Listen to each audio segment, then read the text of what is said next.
લોકપ્રભાત news Gujarati.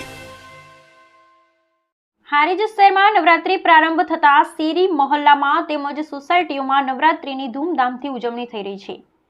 શહેરની કેળવણી મંડળ સંચાલિત સ્કૂલ કમ્પાઉન્ડમાં શાળા દ્વારા રાસ ગરબાનું આયોજન કરવામાં આવ્યું હતું, જેમાં KP high school, girls high school, આરડીએ Vidya Mandir, કેબી ઝવેરી વિદ્યા મંદિર સ્કૂલના ધોરણ 5 થી 12ના વિદ્યાર્થી વિવિધ રંગીન આકર્ષક કપડામાં તૈયાર થઈ તેમજ વિદ્યાર્થીનીઓએ વિવિધ આકર્ષક ચણિયાચોળીમાં સજ્જ થઈ ડીજેના તાલે રાસ ગરબાની રમઝટ બોલાવી હતી। વિદ્યાર્થીઓમાં ખૂબ આનંદની ખુશી જોવા મળી હતી।